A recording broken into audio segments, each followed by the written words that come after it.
is Maddie Rempe from Cleveland, Ohio, and you're listening to Barbecue Central. Start the game! Let's go! We'll do it live. Okay. Well, do it live! I'll write it and we'll do it live! So to get that perfect barbecue, you use wood. Are you sure it's safe? Whatever. We put the lighter fluid on, strike the match, and... Oh, should we call the fire department? That might be a good idea.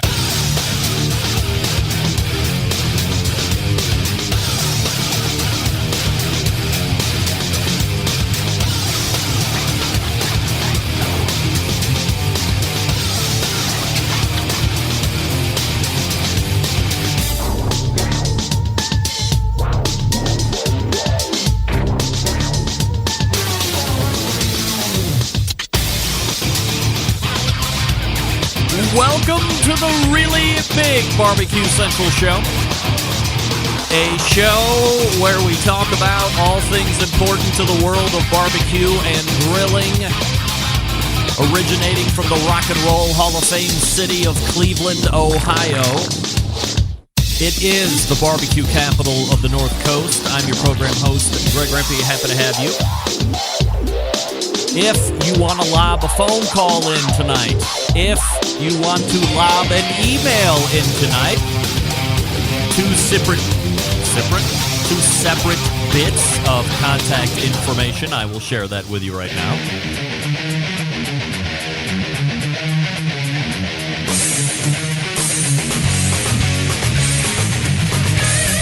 You can get in touch with the show by calling 216-220-0966. Sending an email, greg@thebbqcentralshow.com. Or on the Twitter and Instagrams at BBQ Central Show. Everything else you want to find out about the show can be found at the main website, thebbqcentralshow.com. And here's what's happening in case you didn't get the newsletter coming up. In about 12 minutes from now, it's the second Tuesday of the month, which means it is the regular Tuesday spot of the creator of AmazingRibs.com, Meathead, the most heavily trafficked barbecue and grilling website ever. We're going to be talking about cocktails and things that you might be able to smoke or grill to enhance those cocktails. Plus, we have a handful of Q&A questions that we've fielded from Facebook that we've transferred over.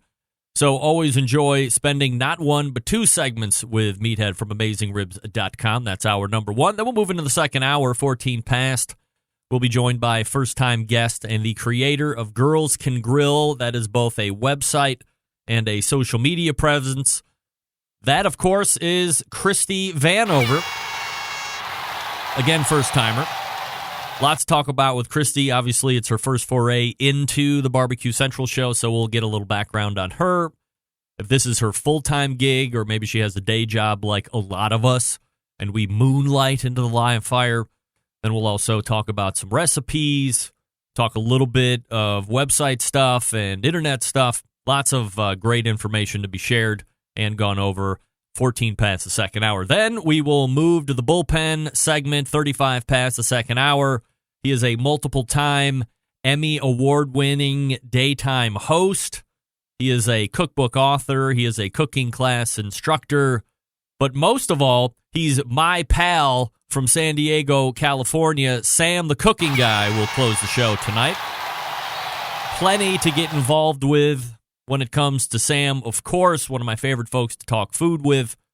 We will especially be talking about the champagne and desserts, because if you didn't know, Valentine's Day is coming up in 2 days. So if you're just getting on that train, it's going to be a short, quick ride. You have a great possibility of looking foolish, but Sam and I and Meathead, potentially Christy, all having our hands in helping you look a little bit better than you might look otherwise. So that's what's happening. 216-220-0966. Greg at thebbqcentralshow.com. All right, so usually this is where I have my opening rant. I don't usually have a first hour and or first segment guest, but I do this evening. Very special occasion. Let's race to the in studio and welcome my daughter, Madison Rempe. Maddie! Hi, Maddie. Hi. How are you? I'm good. Good. So we're having Maddie in tonight because would you believe that in less than 3 hours, almost exactly, in less than 3 hours, Maddie's going to be 16 years old, baby! Sweet 16. Wow. Wow. 16 years. Yep. So here's the big question. I asked you this like 8 years ago or 9 years ago. Whenever you were like, the next day was a Wednesday was your birthday. It's like, oh, you're 6 years old right now. Do you think it's going to feel any different tomorrow morning when you're 7? Well, here's the question all these years later. You're 15 now. Rapidly coming to a close is the age 15. But you're going to be 16. 16 is a big deal. Why is it a big deal? Because I get my driver's license. That's right. And 2 years closer to be technically the age of adulthood. But you're certainly more responsible than most adult human beings on the face of the earth. Agree or disagree? Agree. Of course. So what are you looking forward to the most tomorrow?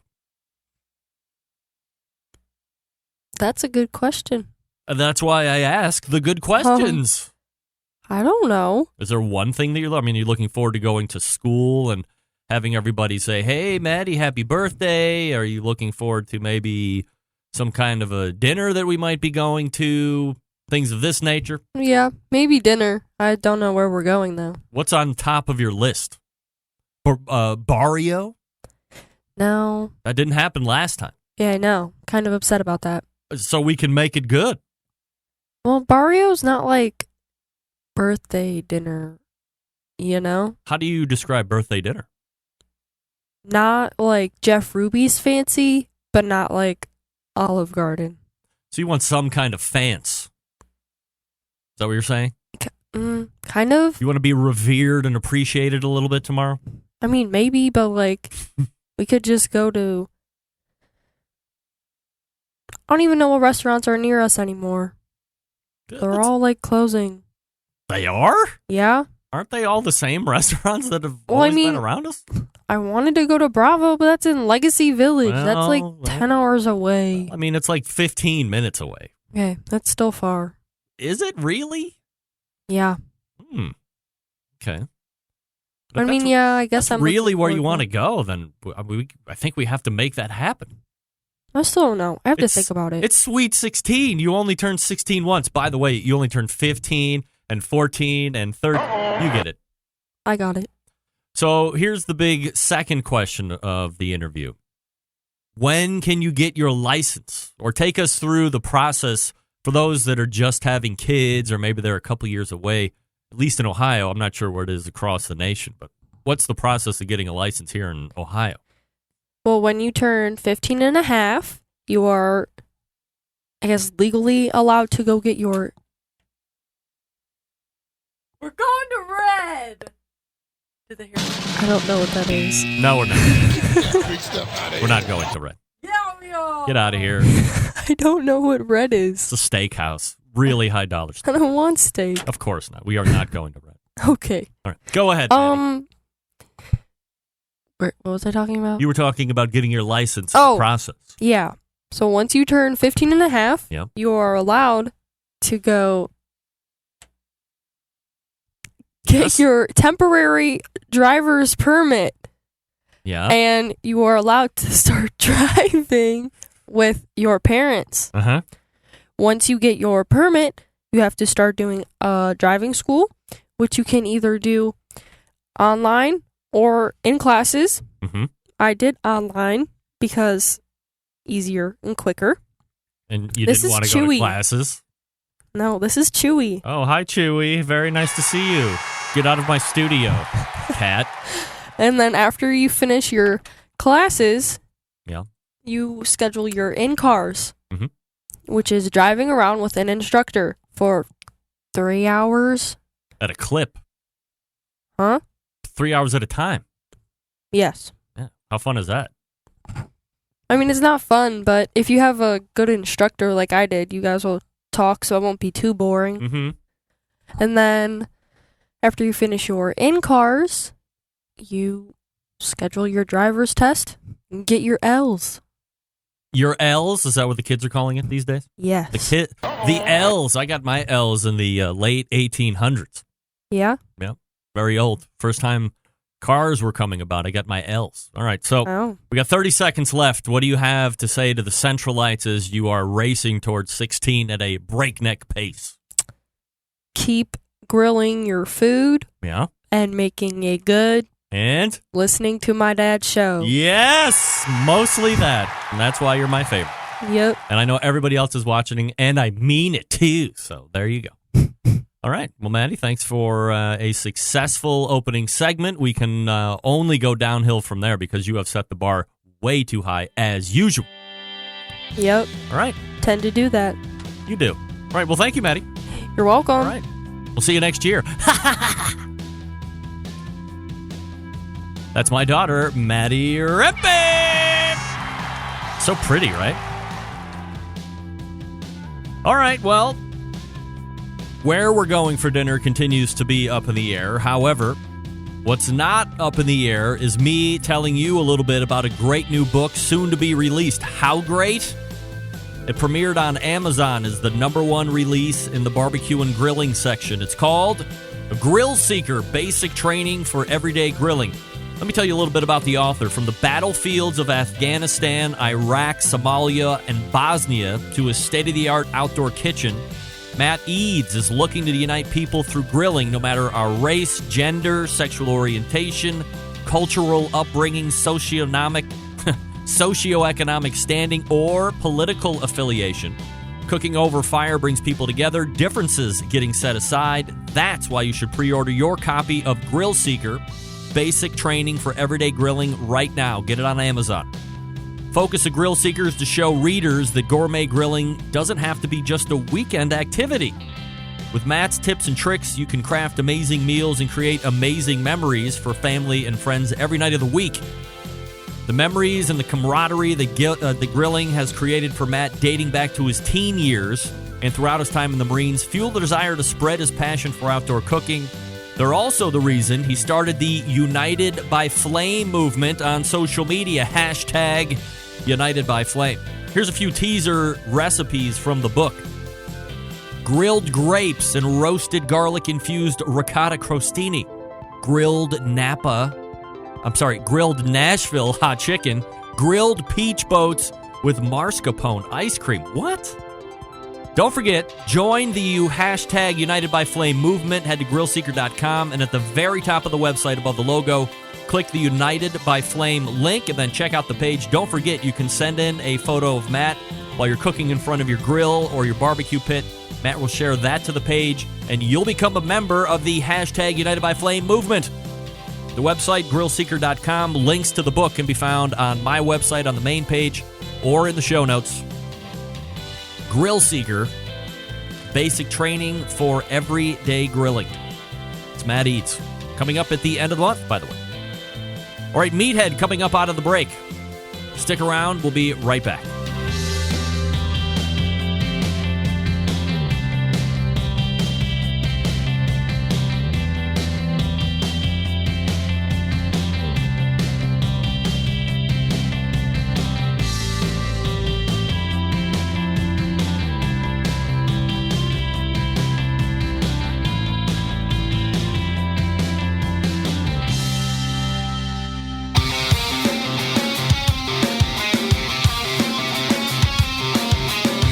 Broadcasting live from the Barbecue Central Show studios in Cleveland, Ohio.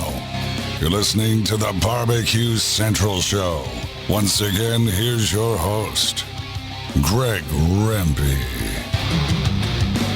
All right, welcome back. This portion of the show being brought to you by Butcher Barbecue, makers of award-winning injections, marinades, rubs, seasonings, barbecue sauces, grilling oils. All the Butcher Barbecue products have been tested on the competition circuit as well as in the backyard. Be the pit master of your neighborhood. Visit butcherbbq.com to stock up now. Always trust your butcher. All right, the second Tuesday of the month brings a visit from none other than the creator of the AmazingRibs.com website.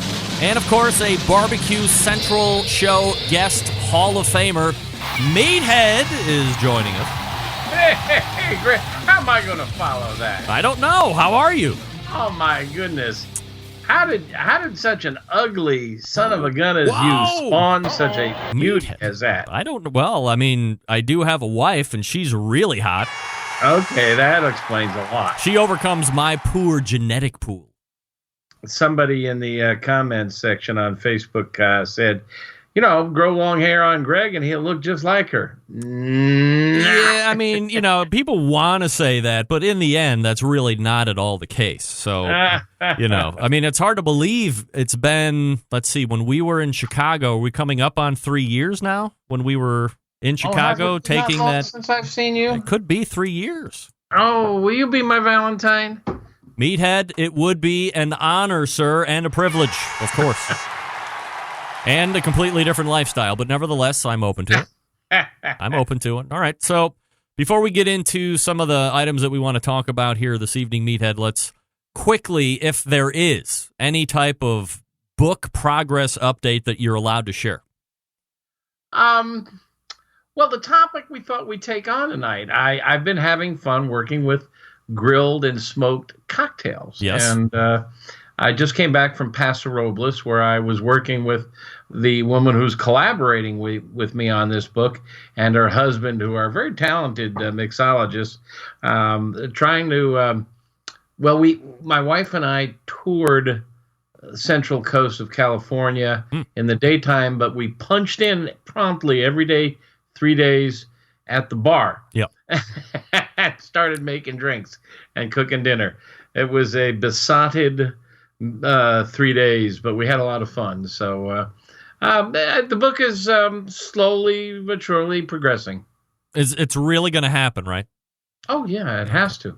It has to? You're self-publishing. It doesn't have to. You're your own boss. Oh, no. I've made a commitment. In fact, members of our Pitmaster Club are getting excerpts from the book as I complete them. There's more coming. I've been posting it in the Pitmaster Club for them, so that's another benefit to membership. What kind of feedback are you getting on the stuff that you release? So far, pretty good. I mean, are you open to criticism and feedback, or are you just looking for, it's great, and move on? No. This is the cool thing about what we're doing is that it's sort of crowdsourcing. People try the recipes. We've tested the heck out of them, but if somebody tries it on a Kamado and I haven't tested it on a Kamado and they run into a snag, or I just ran into one recipe with a reader who did we're doing a lot of fun stuff with exotic flavors, and one of the readers had done a recipe that called for hoisin sauce, and he thought it was very thin and dull, and every time I've done it, it's very rich and glossy. And it turned out he was using a cheap grade of hoisin, so I had to modify the recipe to point out, make sure you use a good grade of hoisin, and I recommended a brand. So Meathead, Thursday shows Valentine's Day. Are you a big Valentine's Day guy by and large, or is that a manufactured thing for you, or where do you weigh in on Valentine's Day? I'm a romantic at heart. I've been married 44 years, and you teased this show today, you SOB, with promises that we would talk about romance. Yes. So here's my one hint. People ask me, what's the secret of a 44-year marriage? Ask me. Meathead, what is the secret to a 44-year marriage? Repeat after me. Yes? Yes, dear. That's it, right? No, repeat after me. Yes, dear. Yes, dear. You were right. You were right. And I was wrong. And I was wrong. That's right. Yeah. Learn that goes quickly. a long way. Learn that quickly. That's right. Yeah. I mean, do you have any other advice for dudes that are looking to maybe really go over the top Thursday that maybe they haven't thought of, might help them impress a significant other? Well, don't go to a restaurant, man. It is gouge the customer night. I mean, everybody wants to go out for dinner on Valentine's Day because they can't cook. and everybody gets gouged at a high price and a limited menu, and it's crammed and it's noisy. Cook. The old saying about the way to a man's heart is through his stomach. The inverse is equally true. The way to a woman's heart is through her stomach. Either way, cook. Is it the lazy way out to go out? Could be. You know, the old saying about what are you making for dinner tonight? The answer is reservations. Yeah.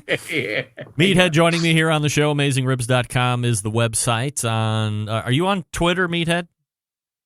Oh, yeah. I'm at Meathead on Twitter. That's what I thought. At Meathead. I didn't know if that handle was still significant or not. Or still valid. I get all of the hate mail aimed for Rob Reiner. Yeah. Oh, great. Even better. One of my favorites. All right. So on topic this evening, as you had alluded to, is cocktails with grilled and smoked ingredients. In fact, the promotional piece that I put up on Instagram a handful of hours ago was star anise smoldering on a oak plank with a glass over the top of it. So the visual, if you're not able to see the visual, just me talking about it has to be conjuring up some kind of a thought process in your mind. But this is something, I don't know. I mean, I remember that, was it that Kingsford University when we got stuck all the way out in Bell, Missouri, and there was the grilled lemonade and, whatever else. There was a lot of lemons and limes that was like the first time I had seen ingredients getting grilled or smoked first and then being infused into some kind of cocktail. And it really hasn't lost any type of cachet. In fact, I would argue that more and more it's really catching on. So let's talk a little bit about what you're seeing and what you're recommending on the grilled and smoked ingredients for cocktails. Well, Greg, that was, that's a funny point that you make that point. Just to elaborate for the readers who don't know the story, Greg and I were both at an event Kingsford did in Las Vegas years ago. And there were about a dozen or so barbecue lovers out there, most of us media, blogger types. And they had some fun activities for us. Chris Lilly did a butchering demonstration. And among the others, they had a little cocktail contest. And Chris did something. He made his grilled lemonade. But the rest of us were doing cocktails. And my team, Robin Lindars, and who else was on my team? I forget now. But we made something we called the rim job, which was like a smoked tomato Bloody Mary that was rimmed in a barbecue rub, and that had a smoked rib bone as a swizzle, and it was really quite tasty. And that's kind of what set me off in this direction. And the new book that I'm working on, it's called The Meathead Method. I decided we'd bring some cocktail info in here because many of our barbecue folks love to drink, and Jack Daniels is sort of the popular drink. But there's an awful lot of folks who like cocktails, and they've really become quite chic in the past 10 years. In the old days, it was just a bartender, and then it became a mixologist. Mm-hmm. Now, a lot of them are calling themselves bar chefs, and they're using some of the same techniques that kitchen chefs are using, and some of them are playing with smoke. A lot of them use a gizmo called the smoking gun. Yep. And basically it's like a hash pipe with a rubber tube on the end. What's a hash pipe? You don't know what a hash pipe is? I've heard of them. I've seen them on the internet. It's a weed delivery vessel. Yeah, thank you. Hashish is very, very potent version of marijuana, I guess. And it's a very small bowl. And these things have like a motor with a blower and a rubber tube. And you put sawdust in that little small bowl, and it creates smoke and then pushes it down the tube so you can stick it into a drink. Or I've put it in, I've taken like a baking tray with scallops and cover it with a baking pan, I should say, cover it with saran wrap and stick this tube under there and let it smoke. And it does. It puts a very delicate, subtle flavor on things like cocktail onions, olives, shrimp, and so on. And you can put that tube into a drink and smoke, especially if you've got a drink that has dairy in it, things like a Brandy Alexander. It sticks to fatty substances pretty well. So we're playing with stuff like that. One of the things that I think I invented, it's hard to take claim for something in this world because there's always somebody who came ahead of you, but I think I kind of invented a technique for making smoked ice. And I think it's one of the coolest things I've ever done. And what you do is you take a bunch of ice cubes and put them in a baking pan, and you put them on your smoker. Or if you don't have a smoker, you just have a grill set up in 2 zones, throw a bunch of wood on the hot side, and let it smoke for about an hour or so. Smoke sticks to wet surfaces and cold surfaces pretty well, so the smoke will stick to the ice, and eventually it melts, and you get this lightly tan water with smoke dissolved in it. Greg, I'm going to say something that's going to make you barf, but it's a form of liquid smoke. We all know, regulars here all know how Greg hates liquid smoke. But liquid smoke is made very much the same way bourbon does. Yep. So if you hate liquid smoke, put down that bourbon. It's totally a crazy comparison that you just made, Meathead, and I'm not going to let you get away with it. Saying that the process is not the same as one tasting like crap and the other one tasting like something that was just wrung out of Jesus's hand. It's a very similar process, and most commercial barbecue sauces have liquid smoke in it. Yes. Because it can give things a slightly outdoorsy flavor. In any case, you melt the ice cubes with warm air inside your smoker, and the smoke sticks to it, and then you freeze it back up in an ice cube tray, and now you have ice cubes that have a very delicate smoky flavor. And you can either just put them in a drink on the rocks, or put the ice cubes in a shaker. And one of the cool things about a shaker is it not only chills. People joke about Bond, whether he wants it shaken or stirred.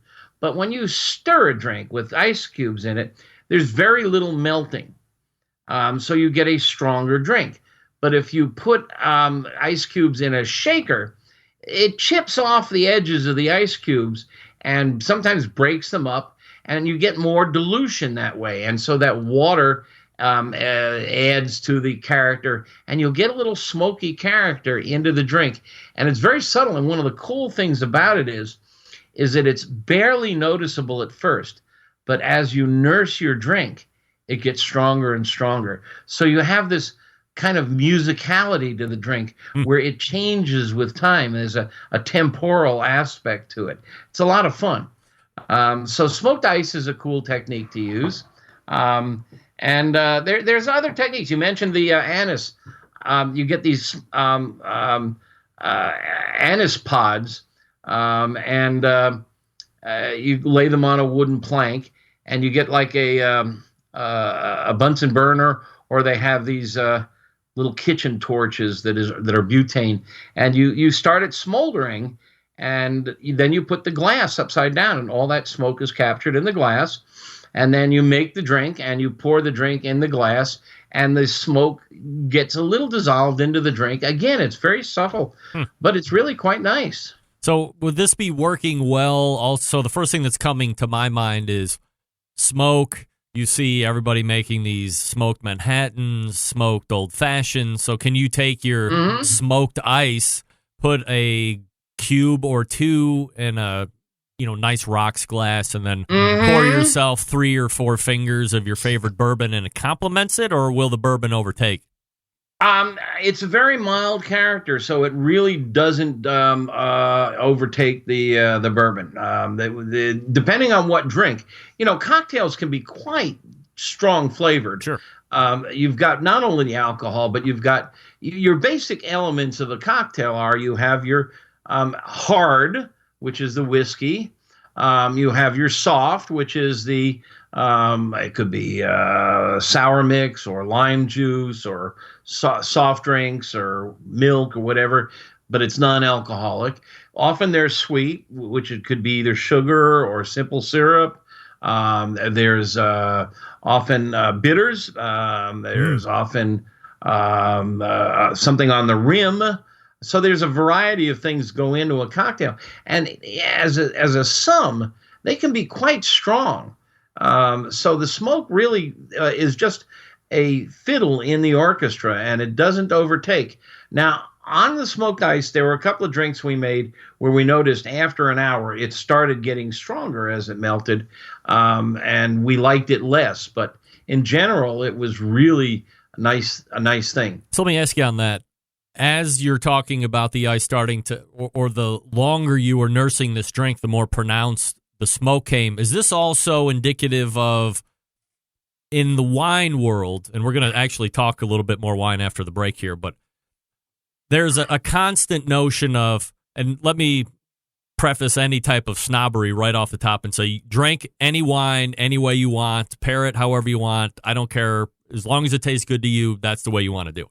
But I agree. To me, when I was really drinking wine and really into it, I was told, especially with white wines, don't drink it cold. There is that propensity to want to chill a bottle of white wine, and you're drinking it, but you're not really experiencing what that wine is like because the cold is hiding some nose, it's hiding some other flavors, and then after it gets to room temperature, it's a whole different wine than it was when you took it out of the refrigerator or you had kept it at 55 degrees or what have you. Similar concept then, do you think, with the ice when it's super cold in a block form, it's not releasing the bouquet? Can be. I think with wine, I mean, what we remember from high school physics and chemistry class is that when things are chilled, the molecules move slower. So the flavor molecules aren't as active in a cold drink. So when you allow a drink to warm up, those flavor molecules get more active, vibrate more. But a lot of that happens on your tongue. I mean, if you take a sip of white wine that's chilled, it's going to warm fairly quickly in your mouth unless you just knock it back. Mm-hmm. So those flavors are constantly changing, and we all perceive them differently, too. We've learned that one person's taste is very different than one man's trash is another man's treasure, is the old saying.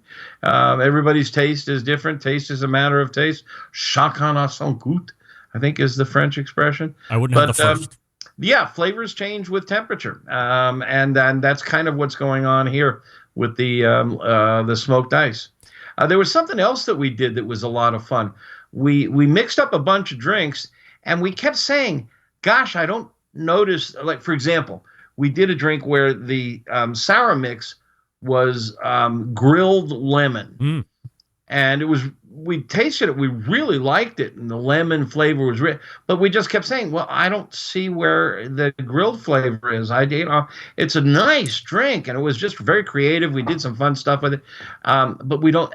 And then we thought about it, and I said, can we make the same drink without grilling the lemon? And boy, was there a difference. It was just so subtle that it was lemon. But what happened is it changed the chemistry. Mm-hmm. There was no grill flavor or smoke flavor in the lemon juice, but it altered the chemistry of the lemon.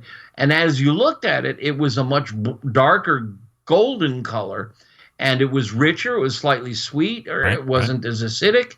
And it really, side by side, the two drinks, the grilled lemon one was so much better. So all kinds of fun stuff we discovered.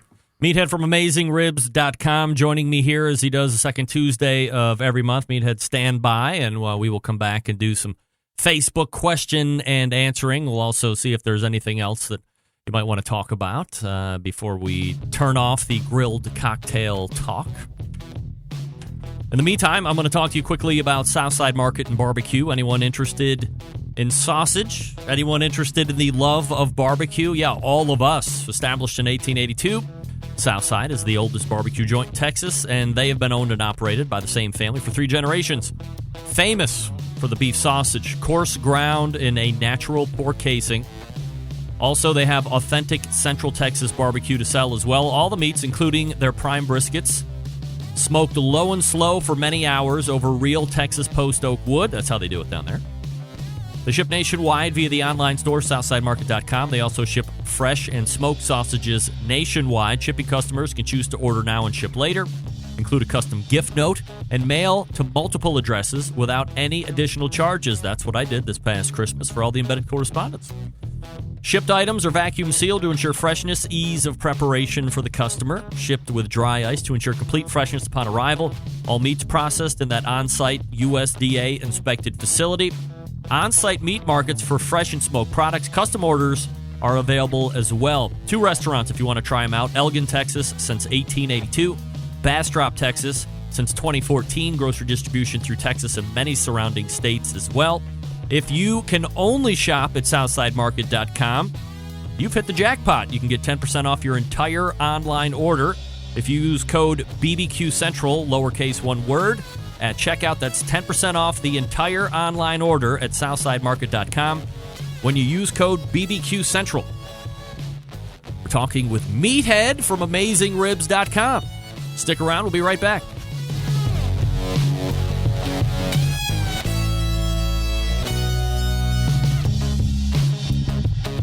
Continuing to produce incredibly mediocre content in an exceptionally professional way. You're listening and watching the Barbecue Central Show. Once again, here's your host, Greg Rempe. All right. This portion of the show brought to you by cookinpellets.com, your number one source for quality wood pellets for all your pellet-driven cookers. You can visit cookinpellets.com for more information or to purchase. You can also buy from Amazon.com if you would prefer. You go to cookinpellets.com, download their free app, and they'll even alert you to great shipping prices when those come.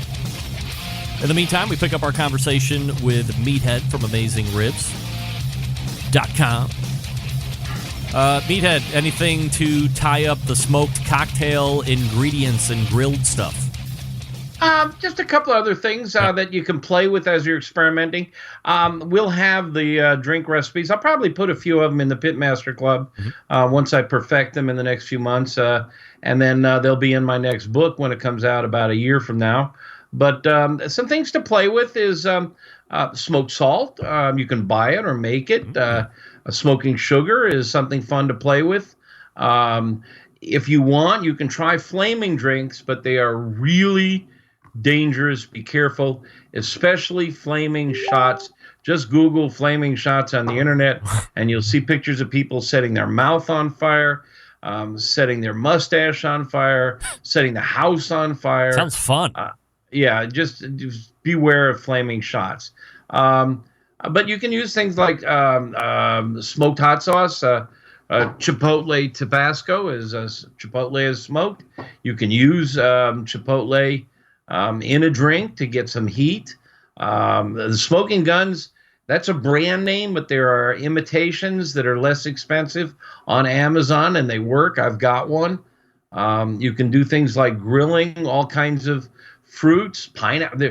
There's nothing better than grilled pineapple. Agreed. It's wonderful. By the way, if you like grilled pineapple, I just came back from vacation, my first one in 5 years, and we went to Hawaii. And I went to Michael Mina's strip steak restaurant in Waikiki, and instead of making bananas Foster, which is a famous flamed dessert, they made pineapple Foster, and I filmed the whole process, and it's on youtube.com/AmazingRibs. I just posted it. It's pretty cool, and you can recreate the recipe just from watching the video. Other things you can do is you can light your garnishes, orange peel, rosemary, cinnamon. You can light them all on fire. You can use wood chips. I mentioned that we used anise. I should be clear. It was star anise. And when we were done, we dropped the star anise in the drink, and it really tasted neat. So there's a lot of fun stuff you can play with. Meathead from AmazingRibs.com joining me here on the show. All right, so let's go ahead and transition over to some Facebook Q&A if you're up for it. Yeah, and I should also jump in here with Valentine's Day coming around, and if you're going to be cooking at home, may I suggest chocolate being the favorite Valentine treat. on our website, I have a chocolate barbecue sauce. It's really good, and it's a lot of fun. So whoop up some ribs with a chocolate barbecue sauce for your lover.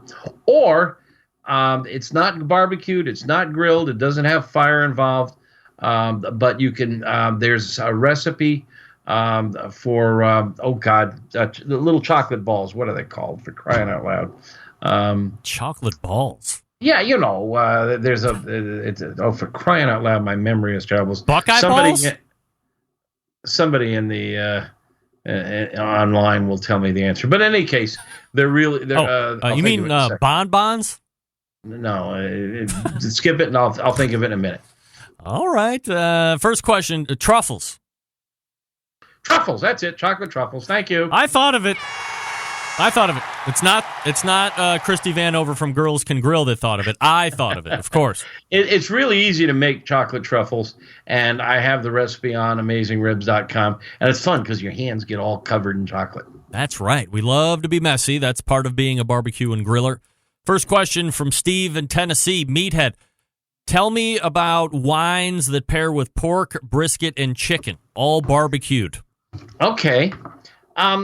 Look, one of the reasons I feel comfortable answering this, and your readers, your listeners, some of them know, I had a previous life to barbecue. I was the wine critic for the Washington Post and the Chicago Tribune.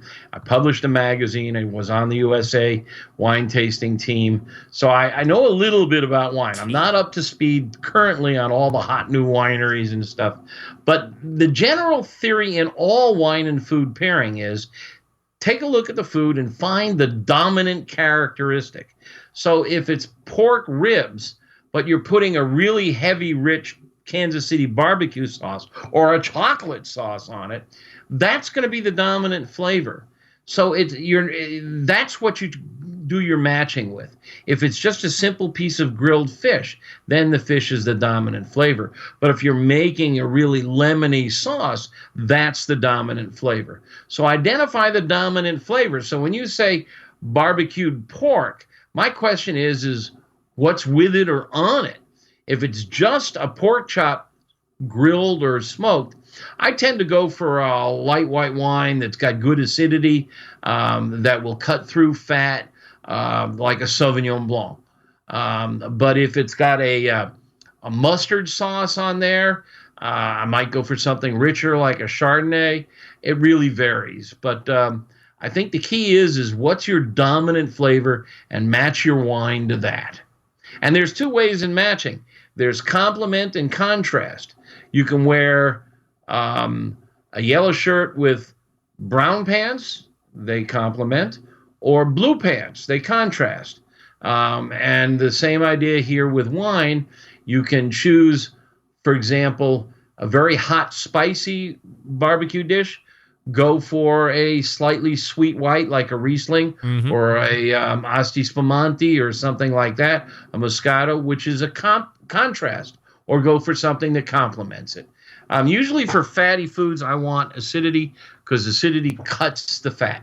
It's like brushing your teeth between each bite. Meathead bringing the wine talk because he's still an expert, whether he wants to downplay it or not. Next question is from Josh Poston. If Meathead's theory of beer can chicken is correct, I could cook a chicken over a can of kerosene and the chicken will not be affected. True or false? I didn't say it will not be affected. It won't be affected much. The kerosene is a lot more volatile than beer. Beer is 95% water, 5% alcohol. Yeah. That alcohol is the volatile component. The kerosene is like 95% kerosene. That's very volatile, and it will get onto the surface of the inside of the shoulder, but it can't penetrate deep into the meat because the meat is saturated with water. And so there's no room for anything else to get in there. So it will escape the roof of the can, and where the gap is between the can and the roof and the shoulder, it can condense because the chicken is cooler than the beer. So it will condense on the surface, And yes, that bite will have some kerosene flavor. But anywhere else, the drumsticks, the thighs, the wings, even the rest of the breast, no way you will taste kerosene. You may smell it because that fragrance might get all over the place, but more likely what will happen is the kerosene will catch on fire, and then you'll be able to taste it. Josh, let me be Waterford crystal clear here. Do not try it out. Please do not try it out. Yeah, we don't want to read next month that I tried it out. Meathead Bob burned my grill down. This, that, and the other. Yeah. We don't want to hear dialing in from the hospital. We appreciate the question. Do not try that at home. Next question coming in from Doug in Texas. Does Meathead have any secrets for frying for long periods of time on a pellet cooker besides taking out the drip pan? Or would you recommend deep frying on a pellet cooker, Meathead? Well, we've talked in the past, you and I, Greg, about frying on a grill. Yes. The people who are into frying, and I've learned a lot about it because I got into frying, is that there's a sweet spot between 350 and 375. And that's where most foods are fried. Some things can be fried as low as 325. But the lower the temperature, the more the oil penetrates. So 375 is where, as a rule of thumb, I start all my frying. And the minute you start putting food in there, it cools it off in a hurry. And you got to get that temp back up. So if you put, say you've got a 1 gallon Dutch oven and you put an inch of cooking oil in there, and then you're going to fry 4 pieces of chicken, that cooking oil will go up to 375. But the minute you put 4 pieces of refrigerator temp, 38 degree Fahrenheit or less, in there, the temp's going to take a nosedive down to about 3 1/4 or less. And you got to get it heated back up in a hurry. So you need a lot of heat. I like doing it in a Dutch oven because the oven itself holds a lot of energy and a lot of heat. So it helps stabilize temp. And pellet smokers tend to be like your indoor oven. They tend to be really good ovens. They're indirect heat. So you'd have to take the diffuser out and get it right over the hot pot. And I don't know if it would get hot enough to get it up to 375. It might. And how well the temp would recover once it chills. But you could try it and find out. But you'd have to get it right over that flame. I would get that deflector plate out of the way if you can.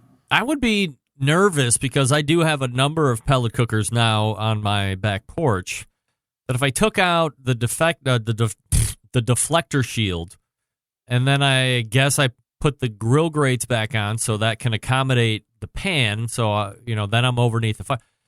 I'm still worried that there's going to be some splattering. I'm not as worried on my gas grill about splattering, but for some reason with the pellet cooker, I'm worried about splattering because you do have a lot of ash that's being blown around and collecting underneath. Mm-hmm. I'm not saying that's going to catch fire, but I'm thinking just from a ooey gooey mess kind of a situation. I don't think that is an issue. I mean, pellet smokers do create ash, and with the deflector plate off, that ash will fly around. Yeah. I don't think that's any kind of flame hazard. Some of that might get into the pot, but that's one of the reasons why I say I use a 1 gallon Dutch oven with only an inch in there for fried chicken. Fried chicken, you want the chicken to touch the bottom of the pan because the hot pan will also cook it. And it's hotter than the oil. Now, for things like that are in a batter, like fried pickles or French fries, which aren't in a batter, but those you want to deep fry. Those you want 3 to 4 inches of oil, so they'll float and churn, onion rings. But things like chicken, you want to keep a shallow layer of oil so they're in contact with the bottom of the pan. So if you've got a 1 gallon Dutch oven, that's got 4, 5, 6 inches of sidewall. I mean, and only an inch in the bottom. It's not going to splatter much. All right, Meathead, here's the last one. It's not necessarily a question, but giving us an update here. I don't know if you had heard it, but according to researchers at Texas A&M, beef brisket contains high levels of oleic acid, which produces high levels of HDLs, the good kind of cholesterol, Oleic acid has two major benefits. It produces HDLs, which lower your risk of heart disease, and it lowers LDLs, the bad type of cholesterol. What are we saying in deduction? Eat more brisket, of course. Did you know that? Oleic acid is prevalent I didn't in know brisket? that, but let's get something out here right now, because we hear the same thing about grass-finished beef versus corn-finished or grain-finished, and all these foods that have benefits or that have detriments like processed meats and such. If you live to 80 years old, you will eat 80,000 meals. Wow. You eat about 1,000 meals a year. You eat 3 meals a day times 365. 3 times 365 is about 1,000. 80 years, 80,000 meals. Wow. You can eat some salami. You can eat some pastrami. You can eat Cheetos. You just don't, and you can eat brisket. It appears you can eat a lot of brisket and be healthier for eat it. a lot of goddamn brisket to do you any good. For crying out loud. Wow. I mean, so you're going to have a brisket one. What are you going to do? How many of us even eat brisket once a week? Not me. I mean, I love my brisket, but I'd be lucky if I'm not a competitor. I'll be lucky if I cook 3 or 4 a year. So what is going to happen to my heart from eating 3 brisket meals a year? Come on. You don't think you're going to reap health benefits of the oleic acid 3 times a year, Meathead? All this dietary science, stop reading it. But this is from science. This is from Texas A&M. They're beef experts. Well, that's fine. There's oleic acid in there. Wonderful. Good for them. I mean, eat fish. Come on. Mom had it right, and so did Michael Pollan. Eat a mixed diet of a little bit of everything. And I you can search AmazingRibs.com, and except for an article that talks about just this subject, you won't find anything about health. We never say this is a healthy recipe because it has less fat, or the other thing about this is, you got me riled up here now, Craig. Great. Dietary science is not the same as laboratory science. In laboratory science, I just talked about how we made a cocktail and we couldn't really taste the difference. It was just delicious. We didn't taste the grill flavor. Then we made one without. Here you have a control. Here you have an experiment. You can see the difference. Yep. In doing physics and chemistry, you can have a control and you can have an experiment and you can see the difference. You can't get 100 people and divide them into 2 groups and lock them in rooms and feed one group brisket every day for 10 years and another group pulled pork every day for 10 years and come to a conclusion. The way dietary science works is they ask people to keep a diary. And they ask them to be honest, and they lie. They don't tell them about the chocolate bonbons that they had. They don't say that they had 8 ounces of brisket. They say they have 4 ounces. And then they look at these diaries, and then they look at the mortality rate, and they say, well, this guy ate a lot of red meat, and he died 5 years younger than the other guy who ate a lot of fish. Therefore, fish is better. And then there's this whole issue of cause and effect. Correlation is not causation, is what they say. I watch TV. They have really good evidence that if you watch a lot of TV, there's a higher likelihood you'll be obese. So TV causes obesity. There must be something about the radiation coming off of that TV that causes the obesity, right? Or the inactivity of you watching television. Or all the snacks I'm eating. But the point is they're trying to say that it's healthier to eat this food than that food. We don't know what other factors are at play here. I'm sorry, but I hope there aren't many dietitians out there listening here, but I don't pay a lot of attention to dietary science.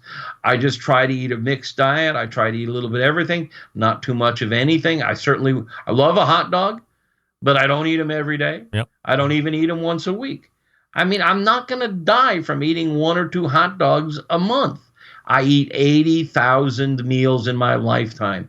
No one thing is going to make me healthier. It's the quantity of food that I eat and the lack of exercise that I get that comes into play here.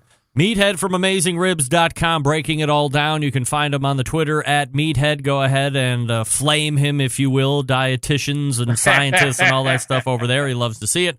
But in the meantime, you can catch him here the second Tuesday of every month. Meathead, always appreciate the time, my friend.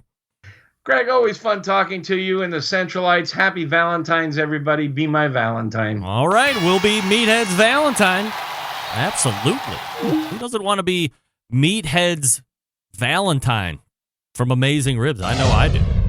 Wow. All right, well, there you have it. A little caught up on the oleic acid brisket situation. Eugene, great question. You got Meathead all riled up. Love it. Head on over right now to BigPapaSmokers.com for all your barbecue needs. Big Papa Smokers, the one-stop online shop for all things barbecue. Their curated selection of only the best outdoor cooking and grilling supplies will get you on the path to better barbecue results in no time.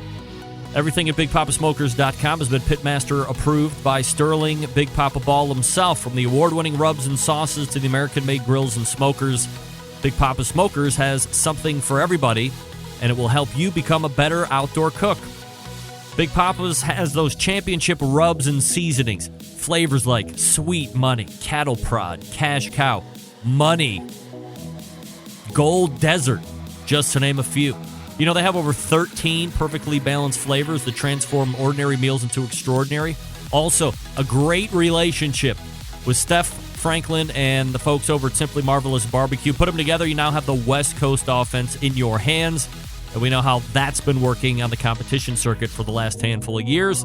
They have barbecue sauces, a whole bunch of them, to include Granny's barbecue sauce. If you're looking for a new go-to sauce, you might want to try that one. Aside from the rubs and sauces, they also offer a great selection of pellet, charcoal, and wood cookers. If you're looking for a versatile smoker that's easy to use, check out that Mac 2-Star General Pellet Grill. Big Papa Smokers, the exclusive Mac dealer, even offers special packages.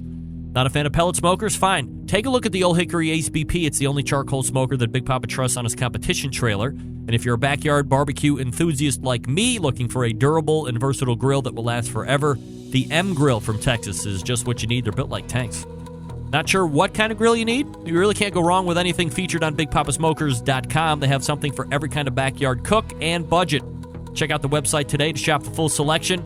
You know what? It's clear that Big Papa's the place to go for all things barbecue. Everything featured on the website, hand-selected to help you barbecue better. If you have any questions, you can call them 877-828-0727. That's 877-828-0727. Or you can shop their website, BigPapaSmokers.com. That's BigPapaSmokers.com. All right, we are back to wrap the first hour right after this. Stick around. We'll be right back. You're listening to the Barbecue Central Show.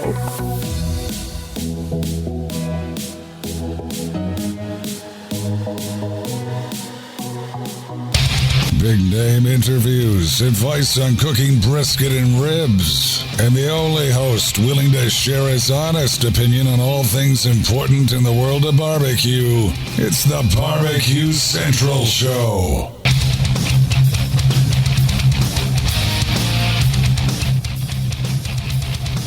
And the mic has to be on for you to hear me. Thanks again to Meathead from AmazingRibs.com for joining me last segment. Stephen Broderson weighing in on the instant chat. All science studies are a bunch of BS. How many times have eggs been proven to be bad for you? Then, good for you. Then, bad for you. Then, good for you. It's a good point. In case you were wondering, the 2019 horse meat shirts are available. And where are they? I got a picture of it. Look at this guy. Phil Ludswick is in with a 2019 horse meat shirt available on Amazon. Like, literally all you have to do is go to Amazon.com and in the search, just put horse meat. It'll be there. You will also have the opportunity to get the 2018 version if you want. You can keep a running year Horde. He's got the 2019 version. Again, Amazon.com has them right now. Go to Amazon.com, search Horse Meat 2019. You'll find it. Setting up for the second hour, Christy Vanover, Sam the Cooking Guy. Your phone calls and emails, and a take about last week that you won't want to miss. Stick around, be right back.